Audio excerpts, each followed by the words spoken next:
Queridos, nós temos a nossa lição deste domingo, que é a lição número 5 da nossa revista, cujo título é Cristo é superior a Arão e a ordem levítica.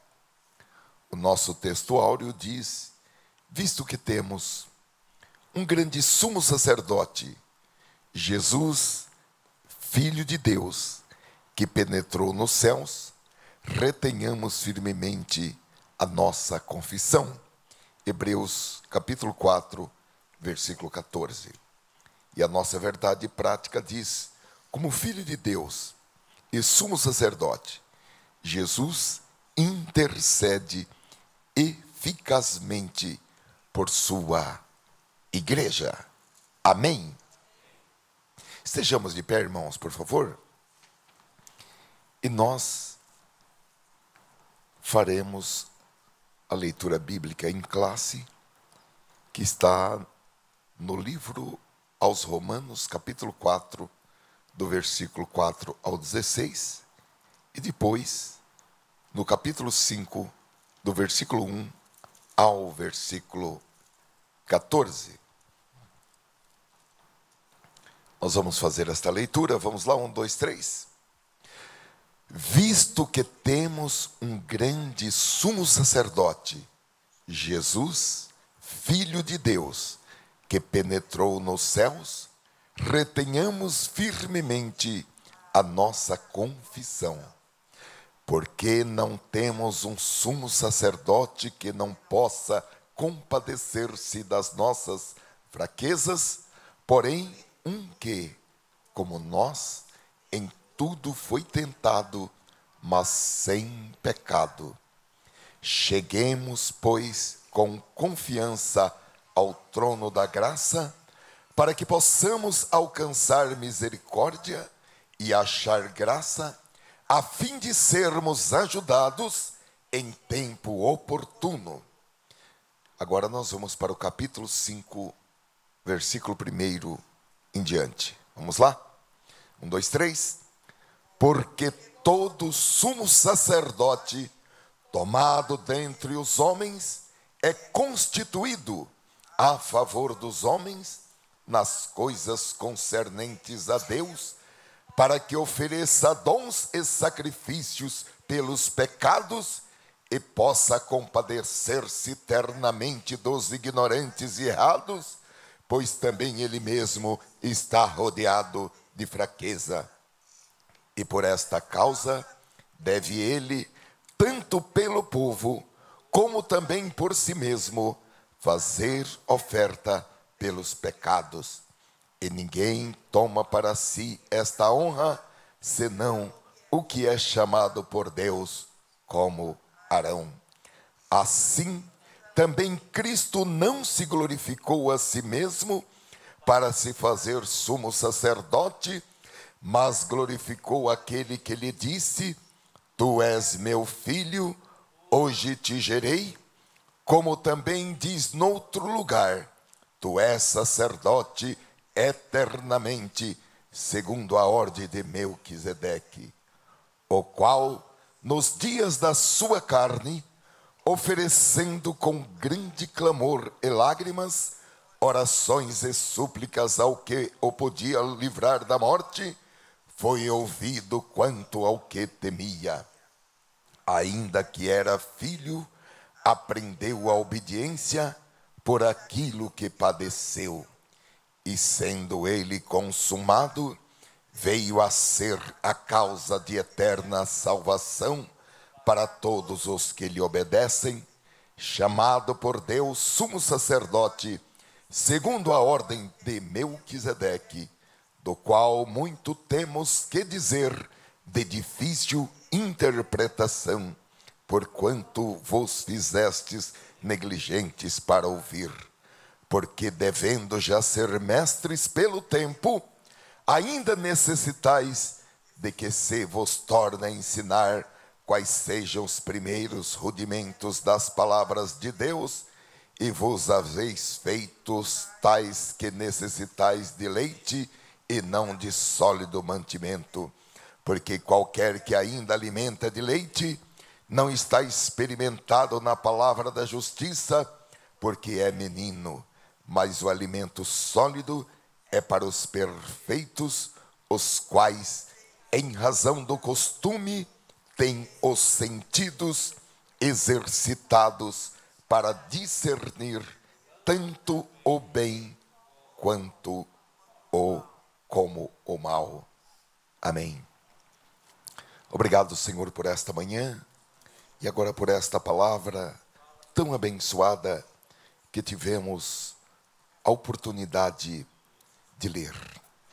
Obrigado, Senhor, pela bem-aventurança da leitura da palavra, e que esta bem-aventurança, Senhor, ela seja notável, concreta em cada vida. E agora, Senhor, nós vamos partir para um segundo momento, que é, Senhor, guardar a Tua palavra, e depois queremos partir para o terceiro, que é a prática da Tua palavra. Ajuda-nos em todos esses estágios, em nome de Jesus Cristo. Amém. Vamos aplaudir ao Senhor, irmãos. Glória a Deus. A bênção da leitura, porque bem-aventurado os que leem. A bênção da memorização e de guardar a palavra. Escondi a tua palavra do meu coração para não pecar contra ti. É um segundo estágio, e está escrito mais bem-aventurado ainda. Quer dizer, é um segundo estágio da bem-aventurança, é guardar a palavra. E depois o terceiro estágio é a prática da palavra. E nós temos a ajuda do Espírito Santo para todos esses momentos, porque está escrito em Tiago que quando nós somos praticantes da palavra, nós nos diferenciamos daqueles que só estudam a palavra. Amém, irmãos? Que muitas pessoas estudam a palavra. Aqui mesmo em Campinas, acredito que a PUC, a Pontifícia Universidade Católica, ela oferece cursos de pós-graduação. Não sei se aqui oferece, em São Paulo a PUC oferece curso de pós-graduação em teologia. Agora, ler, guardar e praticar. Amém, irmãos? E o Espírito Santo nos ajuda em todos esses estágios. E nós chegaremos lá.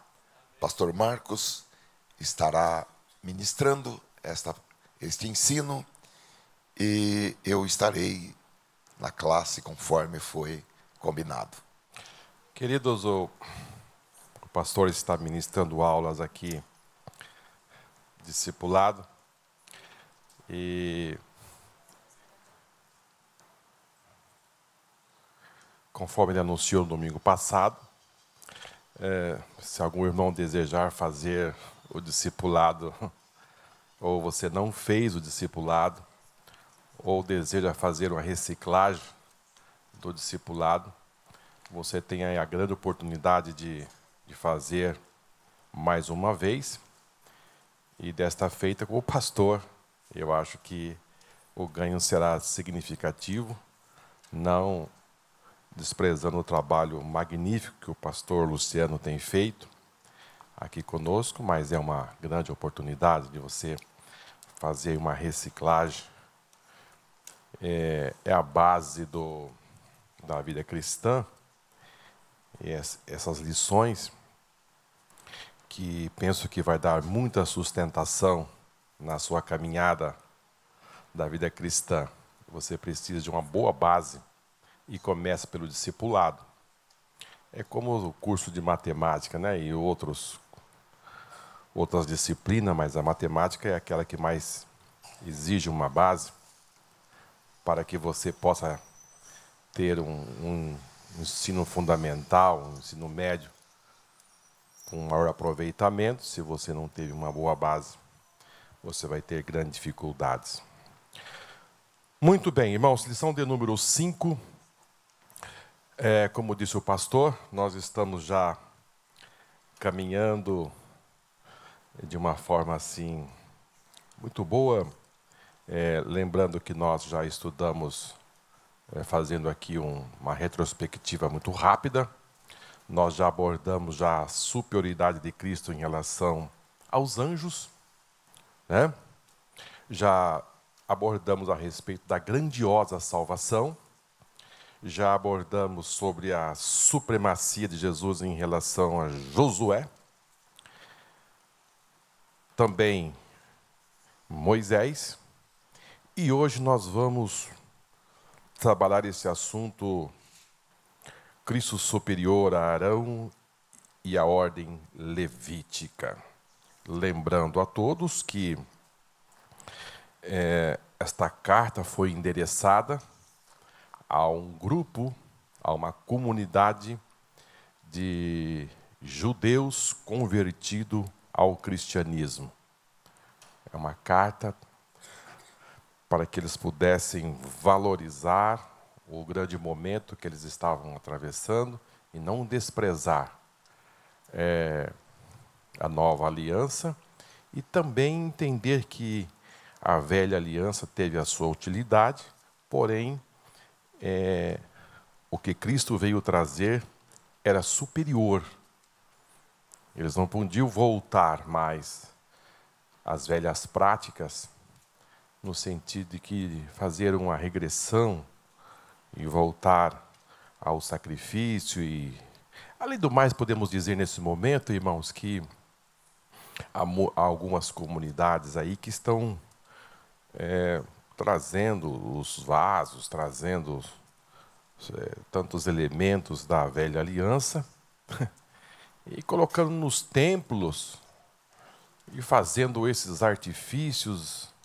E impressionante, porque a pessoa, irmãos, vem de lá sem conhecimento da Bíblia e acaba se apegando a estas coisas e abraçando.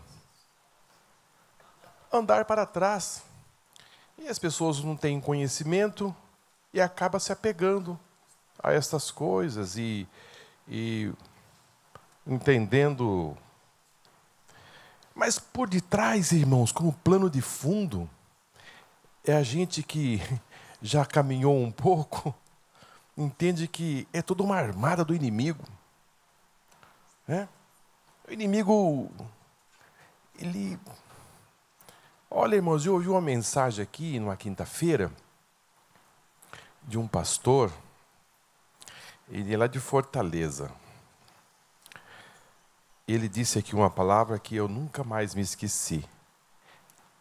Não existe diabo de 10 anos, 20 anos, 50 anos. Não existe. 100 anos. Eles são milenares. Então, ele é muito astuto.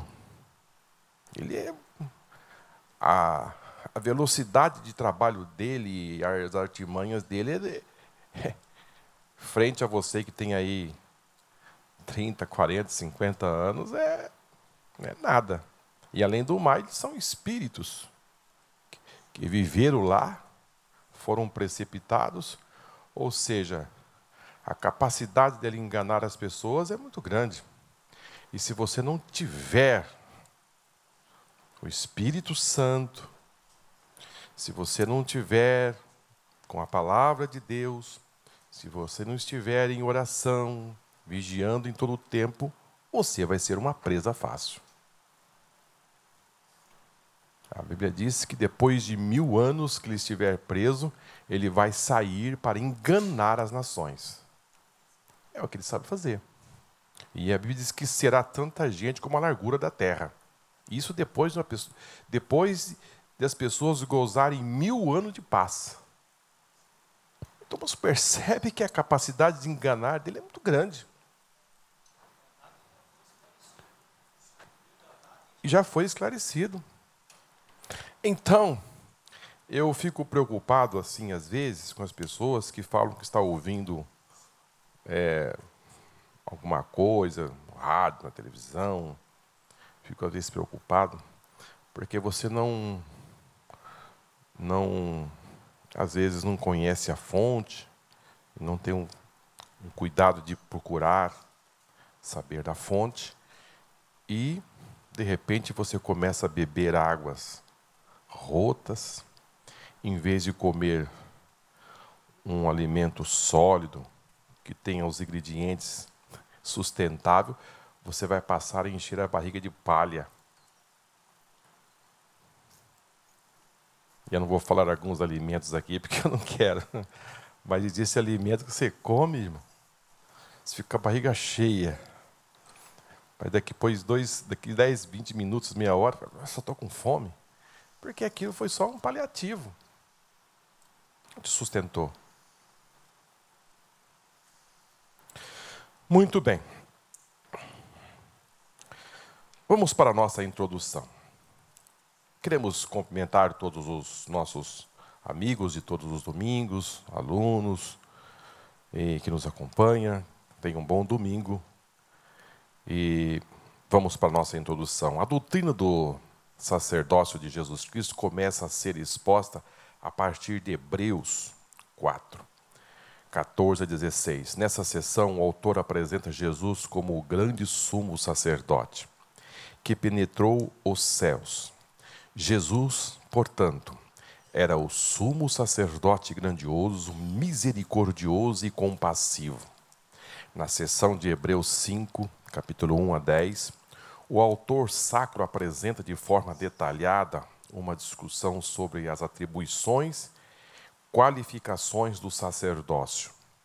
A intenção dele é mostrar que o sacerdócio de Jesus superou o sacerdócio arônico e a ordem levítica em grandeza e qualificação.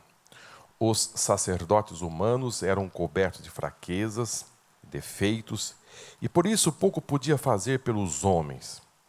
Todavia, Jesus, como sumo sacerdote, era de uma ordem superior e perfeita, e por conta disso, capaz de condoer-se e socorrer os que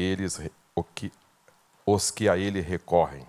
Por fim, o autor finaliza censurando os crentes pela ignorância deles frente a uma doutrina de tão grande relevância. Queridos, hoje nós vamos falar desse personagem, essa pessoa chamada Arão. Arão. Quem foi Arão? Quem era ele? Quem foi este homem? Arão, irmãos, ele era irmão de Moisés. A Bíblia fala que Arão, ele era mais velho que Moisés. Ele tinha pelo menos 3 anos a mais que Moisés. Vamos para a Bíblia.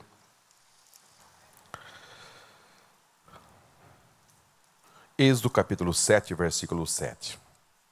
E Moisés era da idade de 80 anos, e Arão da idade de 83 anos, quando falaram a Faraó.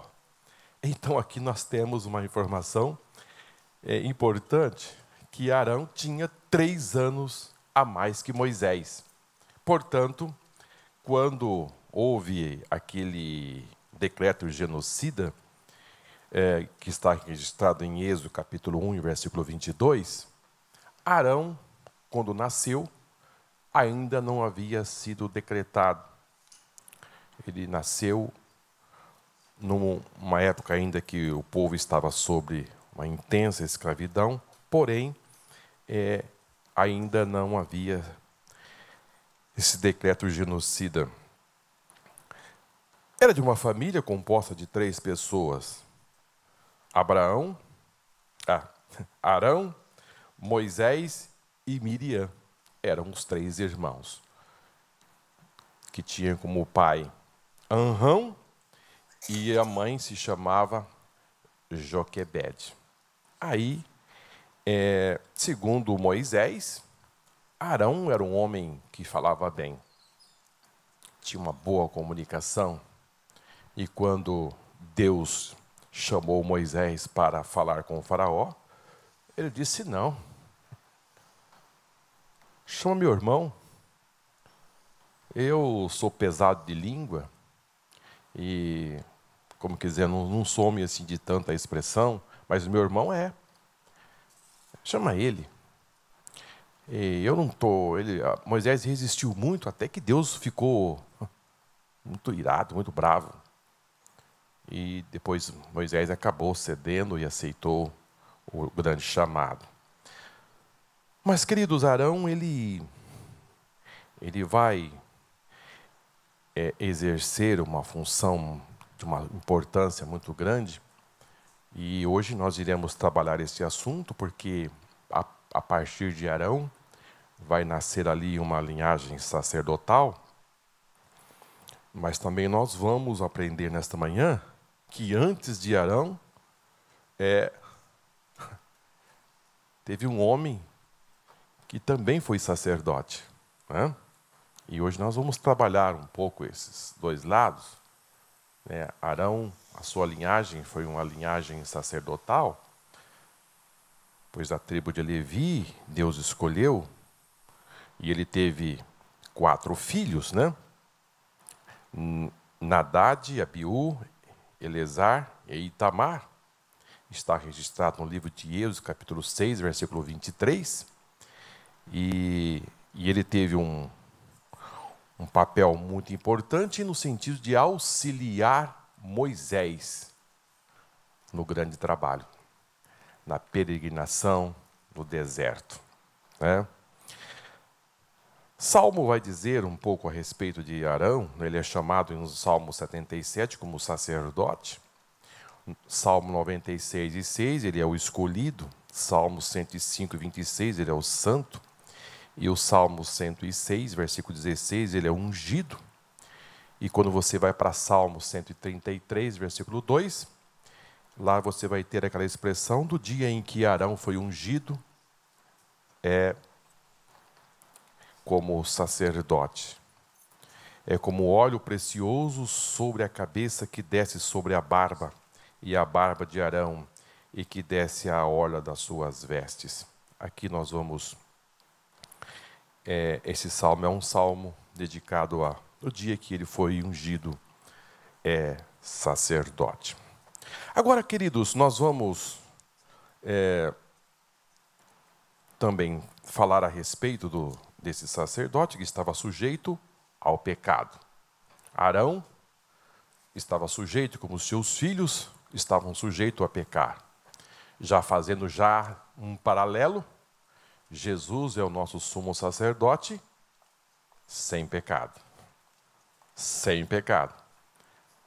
A velha aliança, o sacerdote, estava sujeito a pecar. Aí já começa, irmãos, o escritor aos Hebreus já trabalhando no sentido de que essa grande diferença, né? E a outra diferença que nós iremos também trabalhar nesta manhã é que os sacerdotes, eles ofereciam sacrifícios contínuos, ou seja, não parava. Era de uma continuidade. Mas também iremos tratar nesta manhã que o sacerdote, ele oferecia sacrifício primeiro para si, porque ele precisava também dessa proteção. E Jesus não ofereceu sacrifício com o animal, ele foi o próprio sacrifício. A diferença, irmãos, é muito grande, né? Então, esse esclarecimento desta carta a esses crentes, esses judeus convertidos, foi assim de uma importância muito grande. E também, em Hebreus capítulo 10, aí a partir do versículo 1, o escritor vai tratar no sentido de que esse sacrifício foi temporário, né? Houve um começo e houve um fim, né? Hoje, se vocês forem lá em Israel, os judeus já não têm mais o templo. O templo foi destruído no ano 70, e inclusive, não sei se os irmãos acompanharam aí pelos meios de comunicações, o governador dos o presidente dos Estados Unidos, Trump, ele baixou aí uma ordem, um decreto, no sentido de fazer com que o templo voltasse para os domínios do povo judeu, Israel. Porém, é uma questão ainda de muito trabalho, porque aquele lugar ali é um lugar que muito confrontamento, mas, porém, precisamos dizer a vocês que o caminho, a coisa está chegando. Israel vai ter o seu território totalmente recuperado e vai caminhando, né? Vem avançando. Isso é um sinal, é um grande sinal da volta de Jesus, porque o sacrifício vai voltar e eles precisam do templo, né? Muito bem.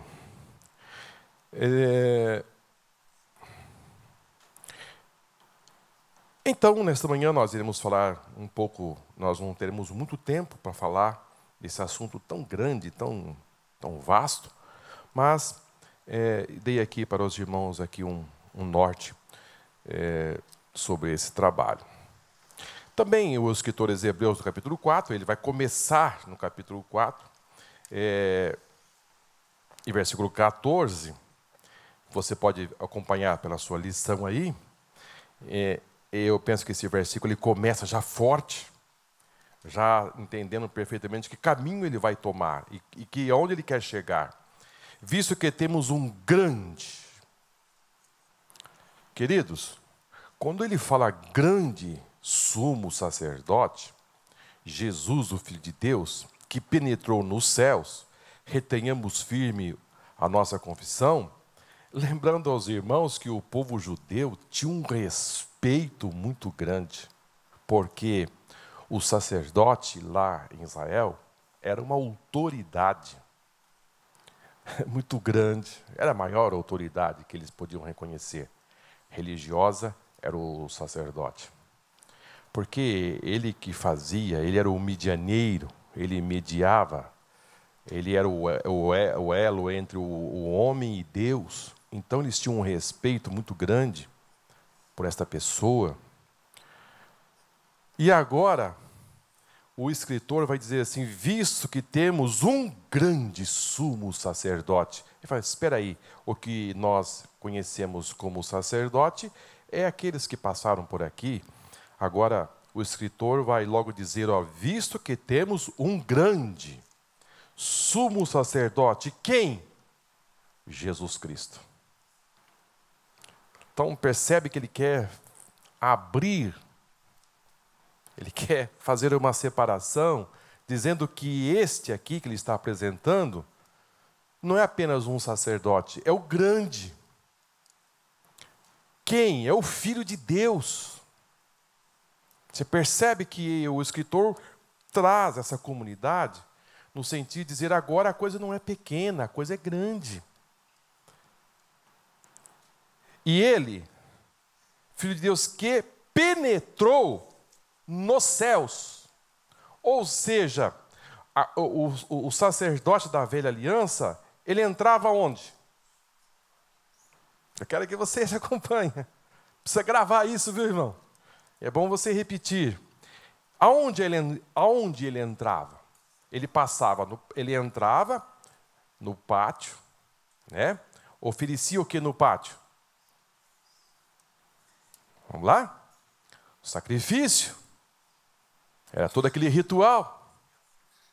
O povo estava onde? Fora.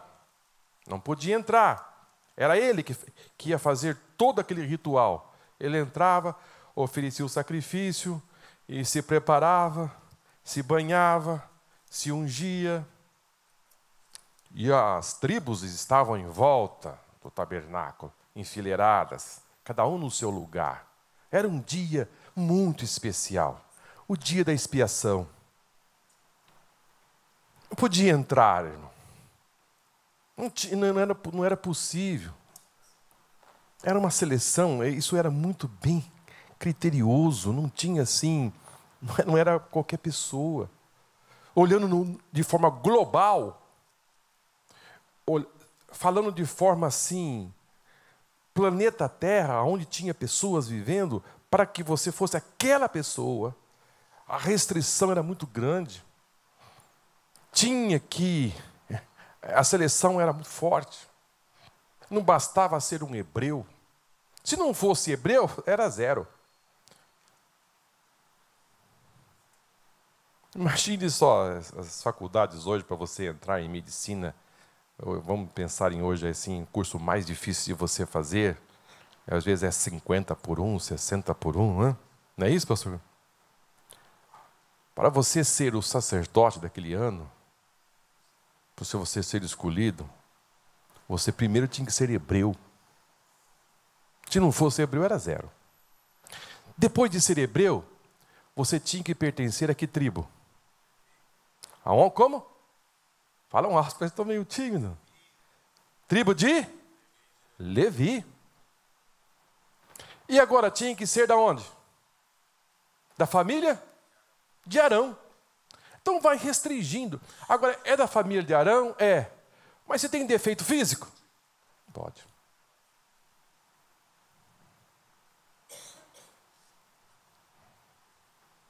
Queridos, é difícil. Não entendi? Para escolher um.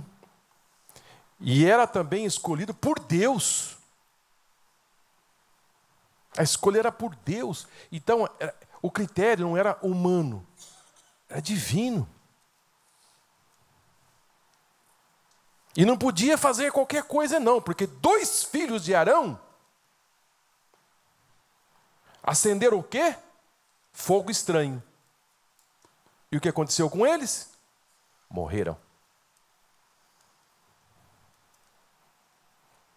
Agora, ele entrava no pátio, do pátio ele entrava no lugar santo, do lugar santo ele passava aquela cortina de véu espessa e caminhava ali dentro do santo, com um sino na mão, né? Com um sino, e aquele sino ia batendo, e o povo lá fora esperando o grande mover lá dentro, e ele ia falar com Deus. Agora, eu não sei se os irmãos já ouviram alguém dizer que o sumo sacerdote ele entrava com uma corda amarrada no tornozelo ou na cintura. Quem já ouviu? Todos vocês já ouviram? Eu também já ouvi. Só que eu nunca li isso na Bíblia.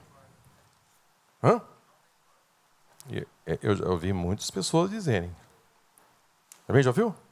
Olha, irmão, quando ele ficava, Deus não aceitava o sacrifício dele, então ele ia com uma corda amarrada no tornozelo ou na cintura, e quando ele não estava em condições, ele era fulminado, e depois alguém diz, não, se eu entrar eu vou morrer. Então ele era puxado por uma corda. Olha, passei essa noite assim, um tempo ali procurando, não achei não, esse versículo. Mas isso aí, irmãos, começou no século XIII. Eu fui pesquisar. Começou no século XIII, na nossa era cristã. Sai uma fagulha assim, alguém solta alguma coisa, e depois vai virando. É que nem dizer que lá na ilha de Patmos tinha muita cobra. João foi lançado na ilha de Patmos porque lá tinha muita cobra. E Nero lançou João lá para ele morrer ser picado de cobra. E jogaram ele. É que ele passava por um processo antes de entrar. Ele era escolhido e ele passava por um processo e ele entrava já preparado para tal. Lembrando aos irmãos que ele era uma pessoa escolhida, sim, mas ele era um homem pecador. Ele era um homem, né? É isso que nós vamos tratar nesta manhã, que ele era um pecador. Ele era uma pessoa que... Ele era mais um, apenas ele era escolhido, ele foi ungido para aquele trabalho.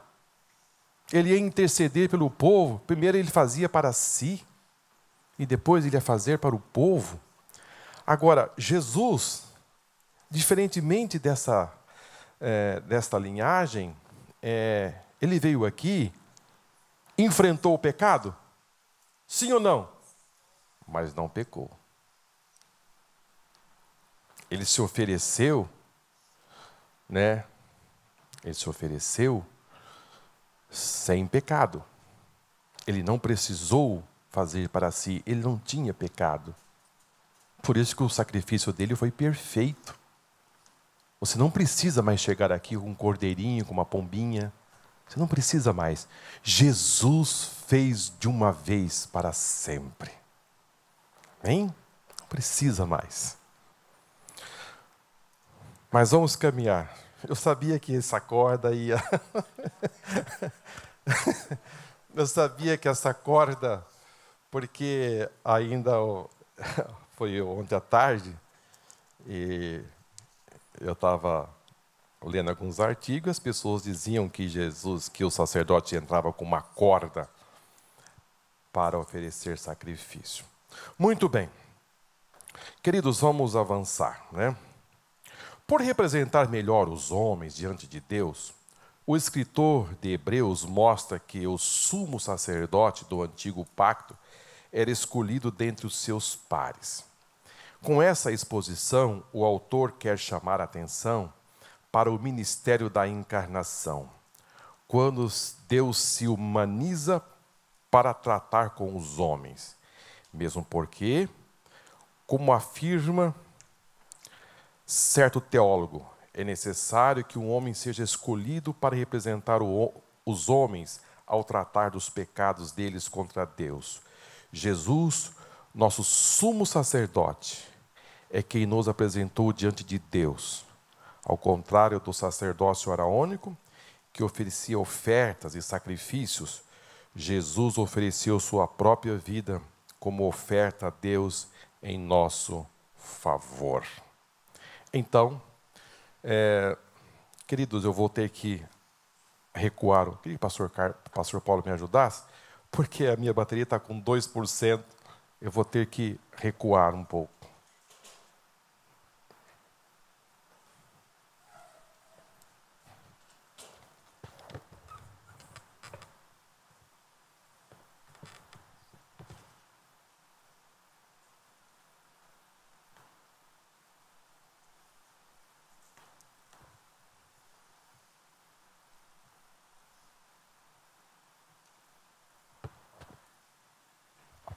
Fiquei mais longe, mas, mas vocês vão me ouvir e vão continuar normal.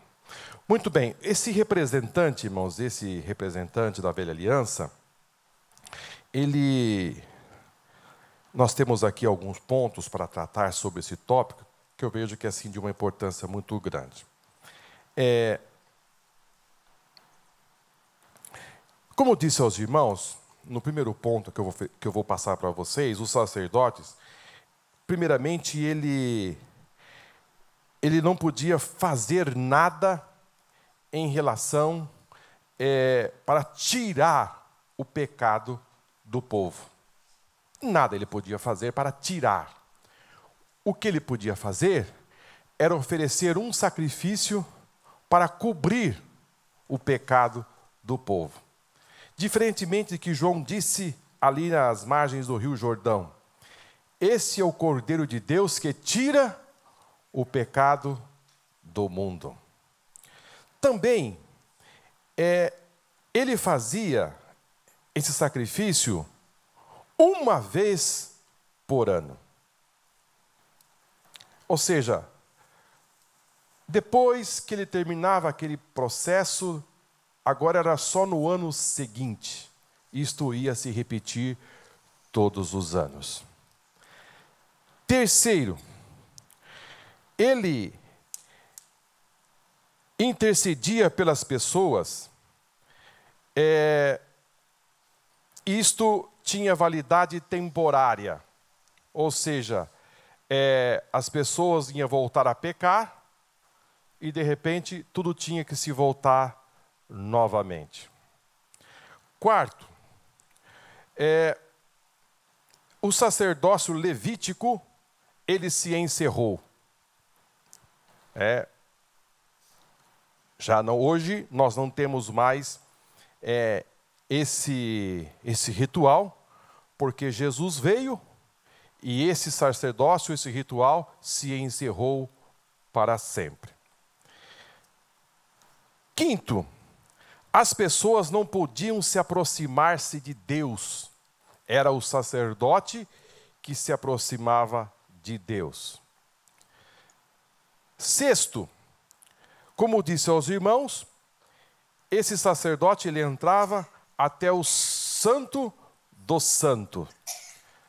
Jesus, ele não entrou no Santo do Santo. No versículo 14 do capítulo 4, que nós abordamos no início, que eu parei no Filho de Deus, leia na sua lição aí, que Jesus, ele penetrou aonde? No céu. Então, o sacerdote, ele entrava até o Santo do Santo e ali ele falava com Deus. Jesus, diferente desta linhagem, ele é superior, ele não entrou no Santo dos Santos, mas depois da sua morte, ele penetrou nos céus. Isso significa dizer, aí, essa superioridade da linhagem araônica. Isso é muito importante, viu, irmãos? Muito importante. Mas vamos caminhar, já são quase 10 horas. Para compreender melhor a condição humana, o autor prossegue com sua exposição da função sacerdotal. O sumo sacerdote era alguém tirado dentre o povo com uma capacidade de compreender a condição humana. A palavra compadecer, em Hebreus 5:2, traduz o termo grego metriopateia, que significa escolher um meio termo a fim de evitar os extremos. Um sacerdote que trabalhava com as exigências da lei e ao mesmo tempo com as fraquezas humanas, necessitava a todo momento evitar os extremos. Isso se tornava mais emblemático quando ele precisava fazer sacrifício pelos pecados alheios e os seus próprios. Ele não poderia ser complacente com o pecado, nem tampouco agir com extrema severidade. Na mente do autor sagrado, somente Jesus, o sumo sacerdote perfeito, podia cumprir esse requisito. Queridos, era assim como o nosso comentarista, ele vai tratar sobre as fraquezas, sobre as condições humanas, e que esse sacerdote, ele era humano, e ele tinha que ter essa sensibilidade de entender os problemas, as necessidades, e ser complacente com as pessoas. Ele não podia ser uma pessoa extremamente radical, ele não podia viver nos extremos. Jesus, o nosso sumo sacerdote, ele chegou aqui a esta terra, sendo Deus, mas ele se revestiu desta carcaça humana. João vai dizer no capítulo 1 e versículo 1, e o verbo se fez carne e habitou entre nós. Então, diferentemente de Arão, da linhagem, quando Jesus chegou aqui, ele já era Deus. Ele se revestiu de humanidade. E ele sentiu dores, ele sentiu as dificuldades humanas. Veja em João, vamos ler João 4, e versículos 5 e 6. Nós temos aqui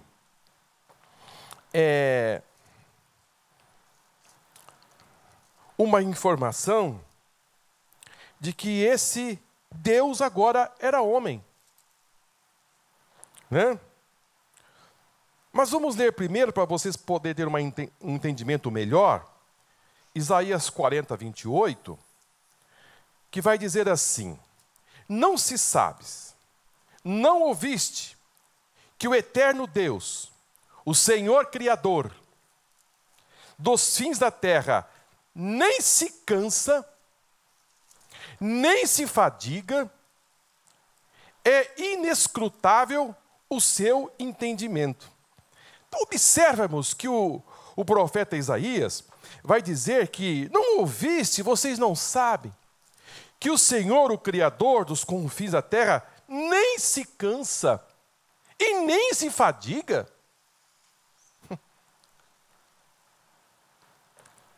Isso aqui é Deus. Isso aqui ele está se referindo a Deus, o Criador, o Filho, o Deus Todo-Poderoso.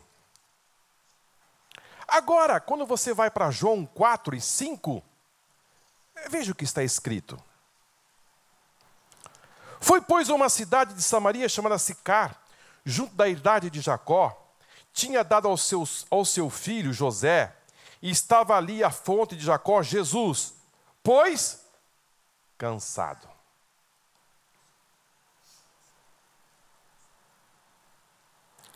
Cansado por quê? Cansado do caminho. E assentou assim junto da fonte, e era quase a hora sexta. Que hora que era esta aqui? Hora sexta? Meio-dia. Ou seja, quando era meio-dia, Jesus já estava cansado. Já tinha andado bastante. Por isso que tem que acordar cedo. Esse negócio de acordar meio-dia e procurar um emprego, né? Comércio fechado. Ali onde eu trabalho, eu mandei uma mensagem para uma pessoa essa semana. Aliás, mandei 2 mensagens. E falando que a sua loja está fechada. O pessoal está aqui querendo comprar, mas você não vem. Aí a pessoa chegou quase meio-dia e foi muito engraçado, porque ele disse, amanhã eu vou abrir às 9 horas. E eu falei, vou ficar de olho. E realmente, no outro dia, 9 horas, a pessoa chegou e abriu o comércio. Mas aqui, queridos, é muito engraçado, né? Aqui, meio-dia, Jesus já estava cansado do trabalho. Mas o Isaías fala que ele não se cansa. Quando ele não se cansa, porque aqui está dizendo que é um Deus que não se cansa. Mas Jesus, o nosso sumo sacerdote, ele reconheceu, viveu e sentiu a canseira, irmãos, da vida. Sabe aquele momento que você está caminhando e parece que você não sente mais força para caminhar? Jesus sentiu isto. Sabe quando você para e parece que você não consegue mais dar um passo? Jesus sentiu isto. Ele achou um canto ali em Sicar para descansar, porque João vai escrever com precisão.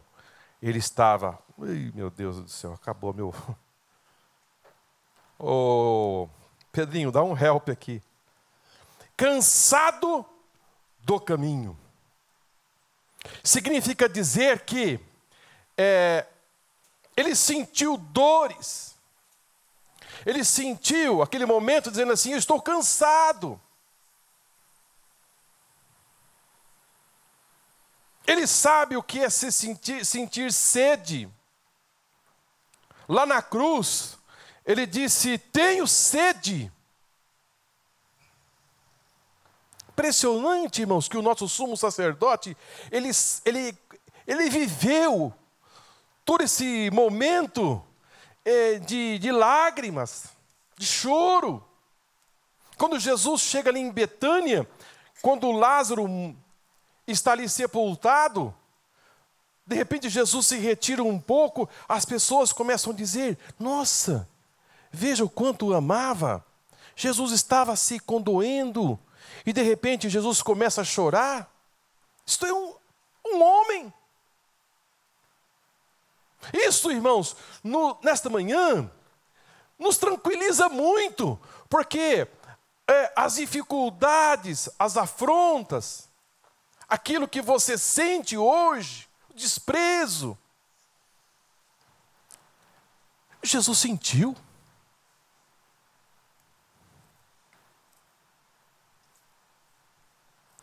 Pressão, confrontos, calúnia, injúrias, perseguições, dizer algo que você não é, que você nunca foi. Sentiu. Esse nosso sumo sacerdote passou por tudo isto. Então, você não precisa esconder nada dele.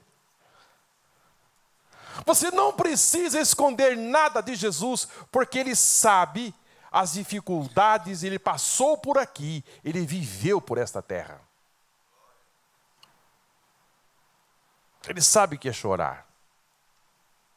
Ele sabe o que é passar dificuldades. Ele sabe.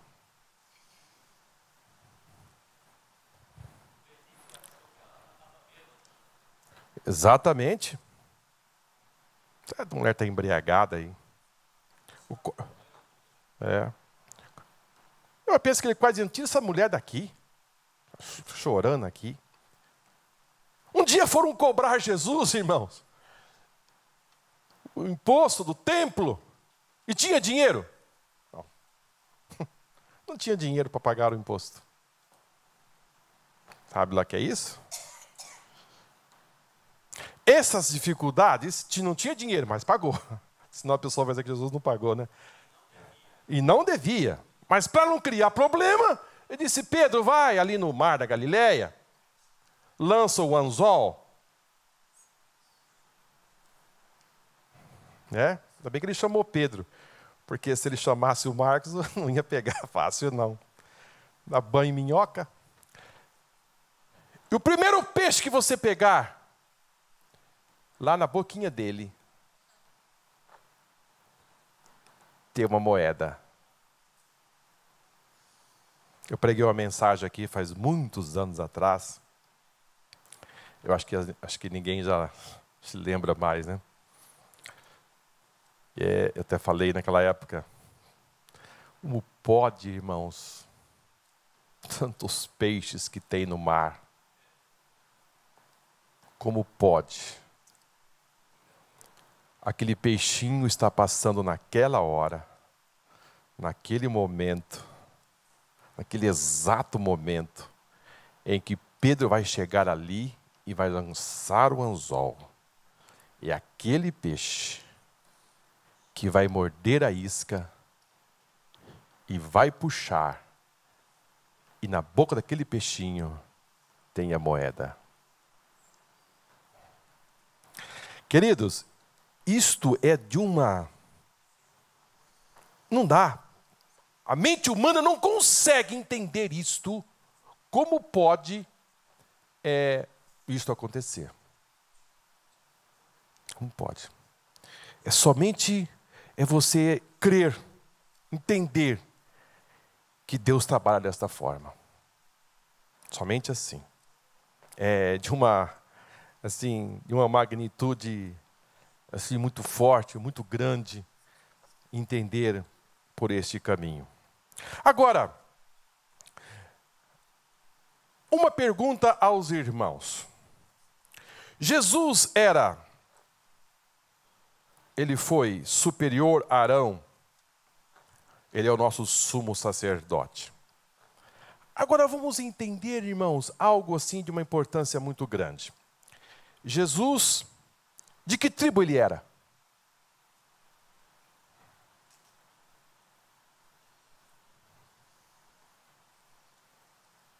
Está demorando. Está demorando, hein? Meu Deus, irmão, rápido, muito rápido. Oi?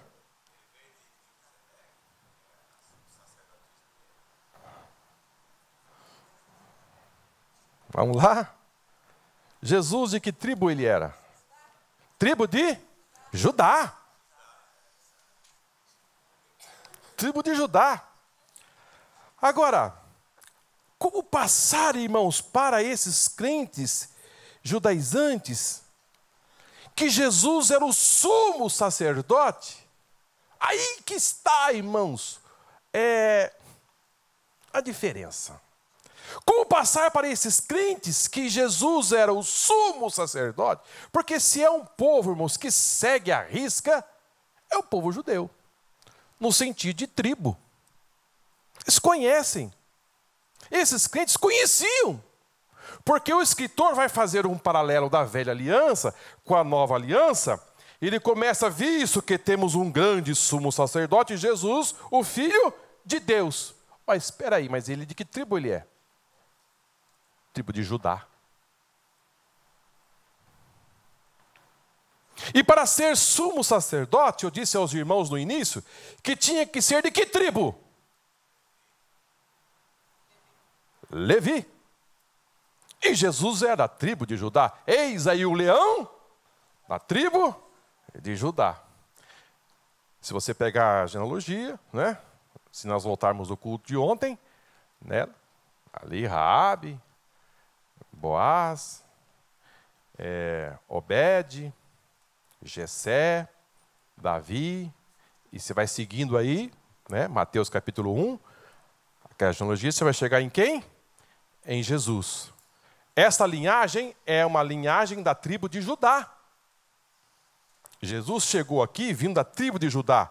E agora o escritor vai dizer que ele é o nosso grande sumo sacerdote. Espera aí, mas a tribo de Judá? Queridos, primeiro,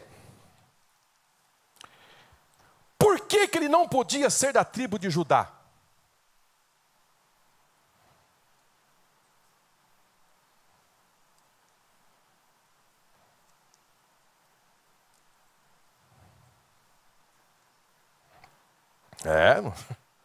Apertar a classe hoje.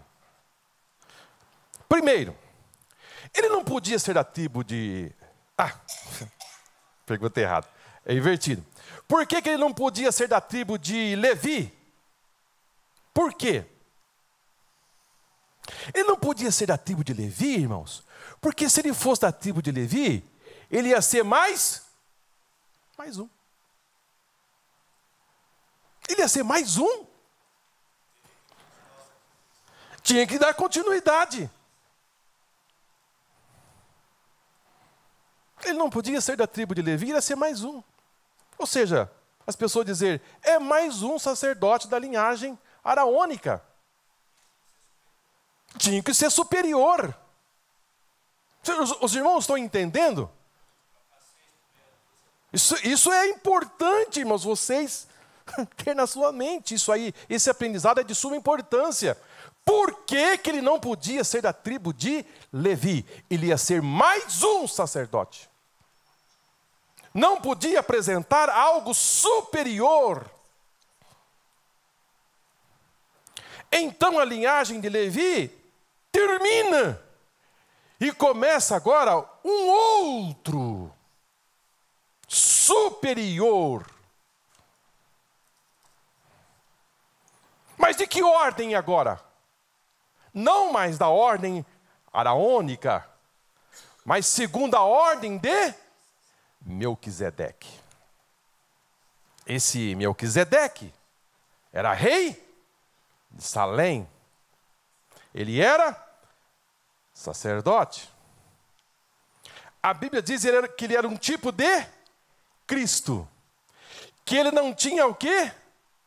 Princípio, não tinha genealogia e também não tinha fim. Quem sucedeu Melquisedeque? Quem sucedeu? Quem foi o próximo? Não teve. Foi o único.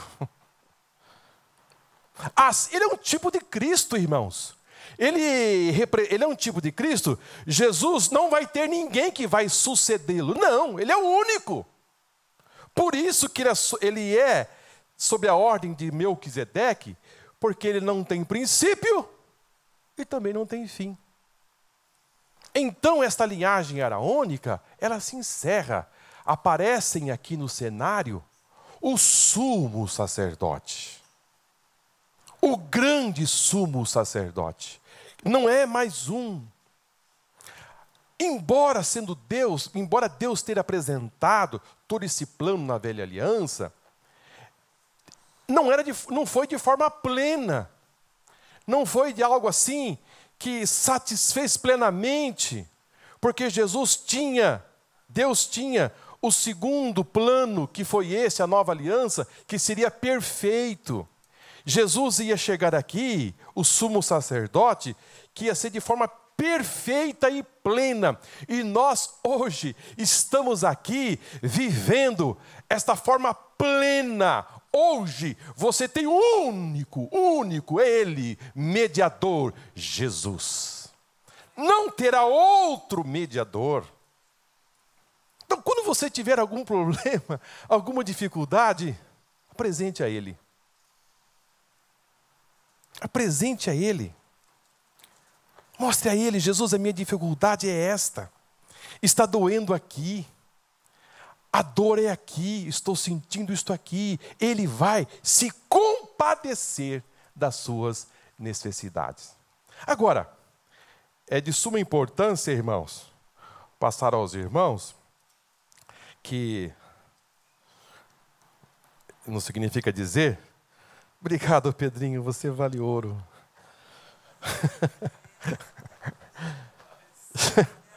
Você vale ouro. Não significa dizer que esse sumo sacerdote vai andar nas suas pisadas.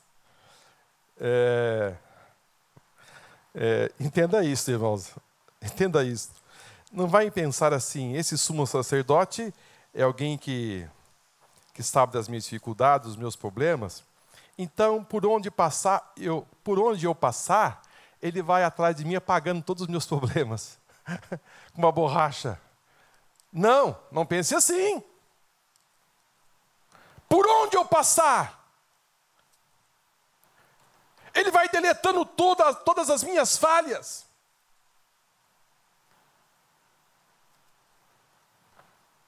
Ele se compadece de mim. Não. Você... Porque há pessoas, irmãos, que levam as coisas tudo por um lado, que ele acha que vai lhe favorecer. Não é assim? Ele vai pegando as coisas. Uma vez uma pessoa me procurou e disse assim: Marcos, eu queria assim viver neste mundo, mas eu não queria viver assim neste caminho do lado assim da santidade. Eu queria viver por outro lado, porque também por aqui a vida é boa. Mas percebe que as pessoas têm as mentes férteis. Não é bem assim. Esse sumo sacerdote, ele vai compadecer de você, sim. Mas lembrando de uma coisa, irmãos: Deus, na velha aliança, ele matou quem? Os 2 filhos de Arão, porque lançaram o fogo estranho. E na nova aliança, será que a coisa também tem? Tem, irmãos, tem. Ananias e Safira chegou na igreja com umas mentiras. Que foi que aconteceu? Os 2 foram sepultados no mesmo dia. Então esse sumo sacerdote, ele vai se compadecer de você, sim. Mas espera aí, você precisa entender uma coisa. Ele conhece as suas fraquezas? Conhece. Mas você precisa entender que existe uma seriedade na sua vida. Eu parei aqui, só retomando aqui aos irmãos, aonde eu... hoje... Nossa, irmão, a hora passou rápido, né? Jesus, só retomando aqui onde eu parei, Jesus, ele sentiu fome e ele sentiu sede, ele sentiu canseira. Agora, eu trouxe aos irmãos João capítulo 5, versículo 17, no sentido que esse sumo sacerdote, ele trabalha. Fique certo de uma coisa, ele tem um trabalho intenso. Ele trabalha. Isto aqui, irmãos, lhe dá uma garantia. Ele trabalha, ele não tira férias. Vou falar com o meu sumo sacerdote, mas está de férias.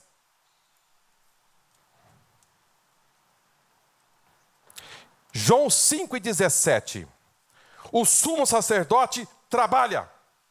E Jesus lhe respondeu: meu Pai trabalha até agora, e eu trabalho também. Este sumo sacerdote está em plena atividade. Ele não tira férias. O salmista chega ao ponto de dizer que ele nem pisca. Ou seja, esse sumo sacerdote está atento a tudo e a todos. Ele não tosqueneja, ele não pisca. Ele chega a dizer que ele é a nossa sombra. Quando ele fala de sombra, irmãos, ele está querendo dizer aqui que a velocidade que ele atua em nossa vida é muito rápida. Quem já brincou de sombra aqui com as mãos? Quando criança. Quem já brincou aqui? Já brincou? Irmão, eu passei muito tempo tentando pegar ali nas paredes, e às vezes ficava bravo porque eu não conseguia. Ficava bravo, irritado, porque eu queria pegar, não conseguia. Não vai pegar nunca. Porque essa velocidade é a velocidade da luz.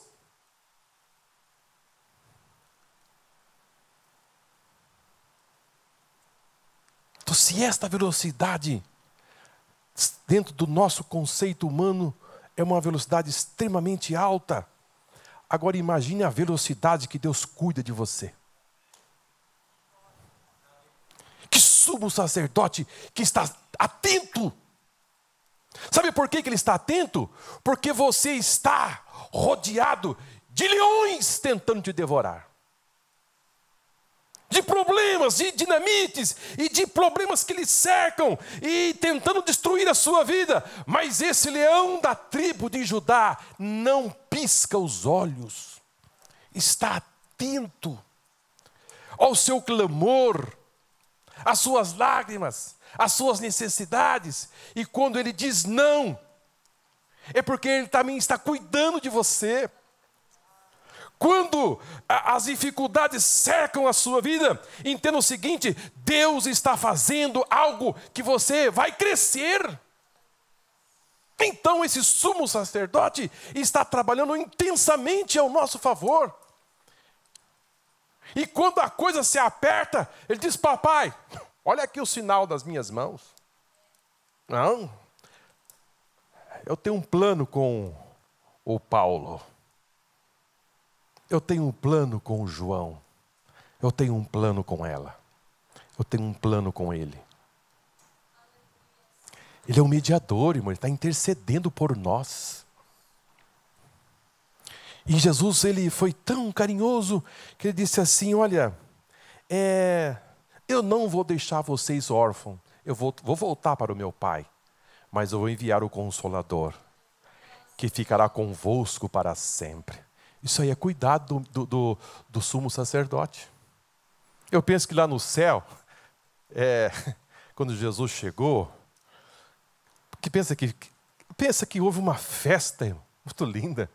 Os anjos recebendo, ele subiu vitorioso. Mas imagine a chegada de Jesus no céu. O vencedor. Parece que aquele Salmo 24 é um momento festivo. Ele vem voltando, venceu, esteve aqui, e agora ele sobe vitorioso. Quantos dias demorou para que o Espírito Santo descesse, depois que ele subiu?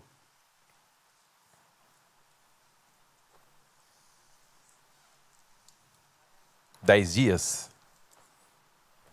Acho que o Espírito Santo falou assim: mas está tão bom aqui, que festa, que coisa. Mas ele tinha que descer para estar aqui conosco para sempre. E o apóstolo São Paulo vai nos informar que esse Espírito, ele vai nos ajudar no sentido das nossas orações chegar diante de Deus. Sabe aquela oração que você faz e que de repente você para de orar e você não consegue mais se expressar? Sabe o que acontece? O Espírito Santo intercede por nós com gemidos inexprimíveis. Isso aí é de uma importância muito grande.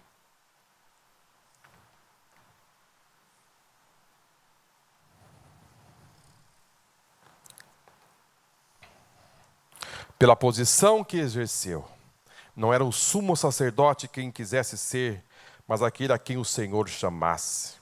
O contexto deixa claro que a palavra honra tem um sentido de cargo ou posição e está relacionada ao ministério sacerdotal ao qual o Senhor delegou a alguém.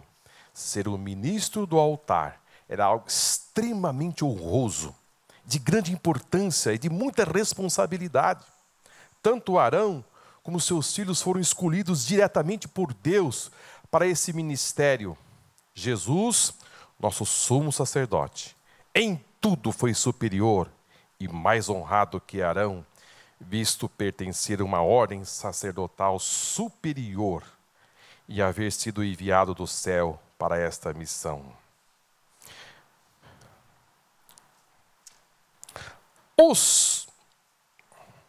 A linhagem arônica, irmãos, era feita sem juramento, conforme Hebreus 7:20. Aqui eu vou fazer um breve paralelo entre Arão e Jesus.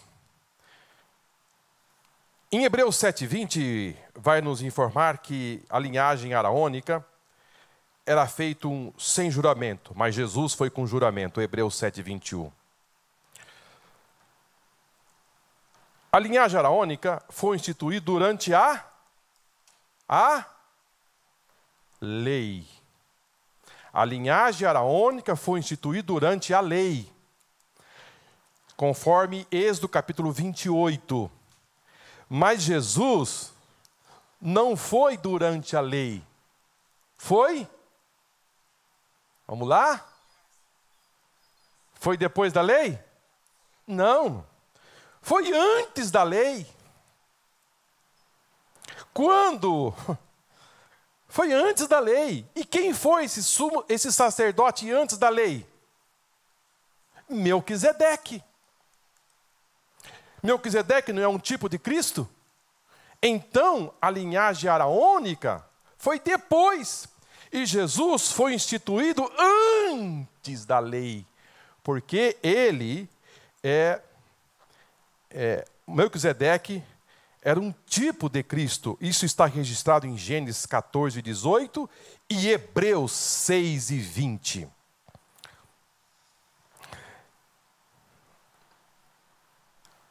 Continuando nesse paralelo, a linhagem arônica necessitava sacrificar por si mesmo, pois era imperfeito, conforme Levítico 9:7. Mas Jesus não necessitou sacrificar por si mesmo, pois ele é o próprio sacrifício perfeito. Segundo Hebreus 7:28. Na linhagem arônica, o sacrifício era feito de forma contínua. Jesus fez o único sacrifício que foi aceito pelo Pai. Hebreus 7:26. A linhagem arônica, irmãos, teve o seu ministério impedido pela morte. O que quer dizer isto? O sacerdote, chegava o dia dele que ele morria. Ele era uma pessoa humana, ele morria. Então, aquele ministério dele era interrompido.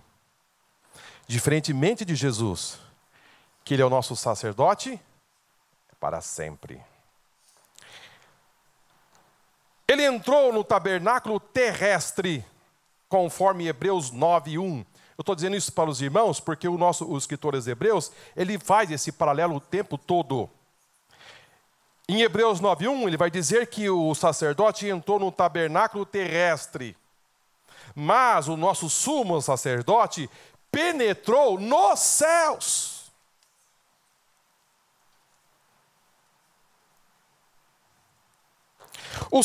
A linhagem araônica oferecia um sacrifício de animais. Mas Jesus, ele ofereceu a si mesmo, conforme Hebreus 9 e 11. Queridos, nós temos aqui ainda mais uns tópicos a passar aos irmãos, mas o nosso horário já se foi. Eu não quero me estender, visto que nós vimos um culto de ontem, hoje nós temos um culto ainda daqui a pouco, mas eu gostaria de fechar com os irmãos. Jesus, irmãos, foi o nosso sacerdote, o sumo sacerdócio perfeito.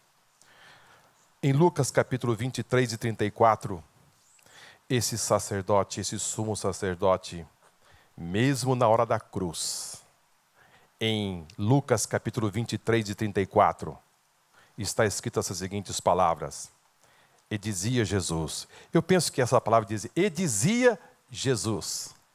Não está assim, e disse Jesus. E dizia Jesus, parece estar em continuidade, né? Pai, perdoa-lhes, porque não sabem o que fazem. E repartindo as suas vestes, lançaram sorte. Queridos, um sumo sacerdote perfeito, que na hora da sua morte, na hora de uma intensa agonia, esse sumo sacerdote intercedia pelo povo. Intercedia por alguém que estava ali lhe confrontando: se tu és o Cristo, o Filho de Deus, desça da cruz, salva a ti e a nós também. Ele é insultado, injuriado, escarnecido, mas lá estava o mediador: Pai, perdoa-os, porque não sabem o que fazem. Queridos, que amor, que carinho, que intensidade, que compaixão.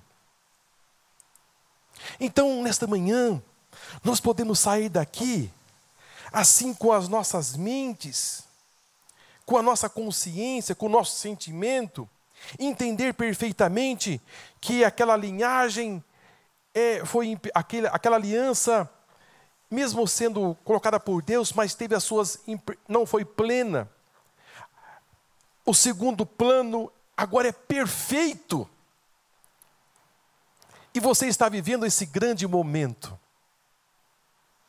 Entenda que esse mediador está olhando para você. Entenda isto, ponha isso no seu coração. As vozes começam a chegar, dizendo que você é um patinho feio, e que você está isolado neste mundo, e que ninguém está olhando para você. Jesus é o nosso mediador. Ele está cuidando dos nossos passos, do nosso caminho, da sua história, do seu viver, os cuidados. Me faz na memória hoje, agora, já encerrando, das palavras do pastor Satiro, quando ele estava chegando na Colômbia, depois de uma intensa caminhada até chegar na Colômbia, e ele com as malas na mão, de repente ele olhou assim uma placa, escrito Colômbia, e do lado de cá Brasil. Aí ele chamou a sua esposa que estava lá e disse: bem, vamos fazer uma oração. Se nós dermos mais um passo, nós estaremos na Colômbia. E nós estamos no Brasil ainda. Eu sinto essa chamada. Largamos tudo para trás. Pastor Satiro, quando saiu do Brasil, ele teve um sonho. Ao chegar em casa, ele foi orar para dormir. E ele, ao ajoelhar, ele foi arrebatado em espírito e se achou na Colômbia. E na Colômbia, ele começou a andar. E de repente ele parou, perguntou para uma mulher, disse: escuta, você sabe onde tem um salão para alugar aqui? Ela disse, eu sei, tem um salão aqui. Ele disse, o senhor é da onde? Ele, sou do Brasil. Ele disse, sim, eu quero fazer um trabalho missionário. Ele disse, entra, toma um café. E ele entrou, sentou na mesa, ela ofereceu um café, um bolo, e quando ele começou a mastigar o bolo, ele acordou. Ele disse, meu Deus, me ajoelhei para orar e me vi na Colômbia. Ele mastigava assim, disse, estou com o gosto do bolo na boca. Ele se levantou, entrou na cozinha e disse, bem, sabe onde eu estava agora? Ele disse, aonde? Na Colômbia. Contou toda a história e disse, meu Deus, Deus me quer na Colômbia.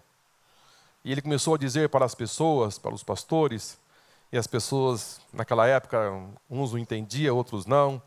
E alguém disse, olha, pastor Satírio, se Deus te chamou, Deus vai te colocar lá. Ele disse, está bem, nós não podemos te ajudar. Ele vendeu geladeira, fogão, guarda-roupa, tudo que tinha. Colocou a roupa na mala e saiu com a família para a Colômbia. Primeira parada foi no Rio de Janeiro. Contou a história para os pastores na igreja. Ele disse que quando ele saía do templo, as pessoas iam parando e enfiavam dinheiro no seu paletó. Ele disse, vai pastor, vai com Deus. Vai com Deus, vai. E ele parava nos hotéis e contava o dinheiro e chorava. Disse, Deus mesmo me quer na Colômbia. E mais uma viagem, e mais ônibus, e mais ônibus. Mas chegou um momento que o dinheiro acabou e agora chegar a pé. A estrada. E quando ele atravessa, que ele faz aquela oração, e diz assim, Deus, se foi coisa da minha cabeça, a hora que eu der mais um passo, mata-me e mata minha esposa, extermina tudo por aqui. Não quero estar fora dos teus planos.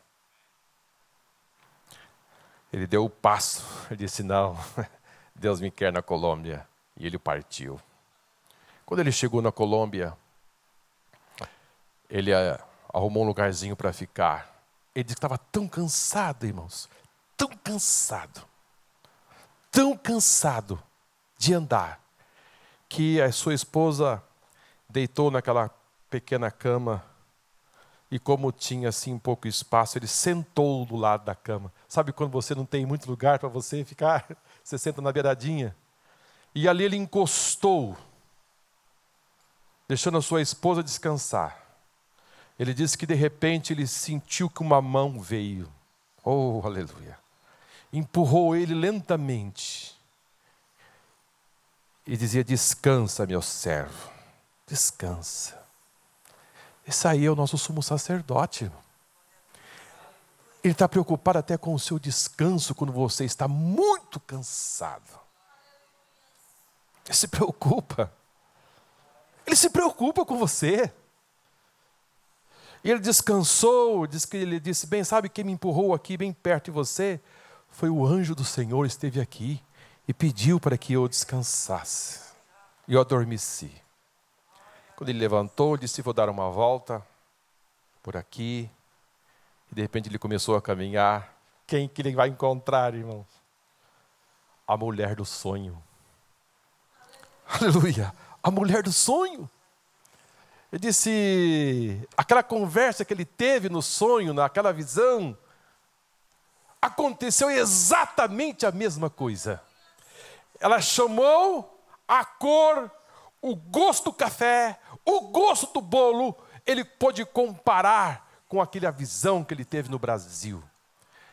Ao levantar dali, ele arrumou um caixote, alugou uma salinha, subiu em cima do caixote e pregou em português. E o primeiro que aceitou Jesus foi um bêbado. Veio para a frente, aceitou a Jesus. E vou dizer aos irmãos, a história dele é muito linda. Procure ouvir a história, a biografia, o trabalho que ele fez na Colômbia. Depois de muitos anos, ele volta para o Brasil, de avião, passando sobre a floresta amazônica. E dizia, por aqui, um dia nós passamos a pé. Mas hoje Deus nos traz por cima. Aleluia. Aonde um dia você pastou rastejando, um dia Deus vai trazer você de volta de uma forma brilhante e maravilhosa. Não importa o momento que você esteja passando hoje, o nosso sumo sacerdote está observando os seus passos e cuidando do seu futuro. Cada dia ele vai escrevendo a sua história, vai trabalhando na sua vida de uma forma brilhante. Que Deus abençoe.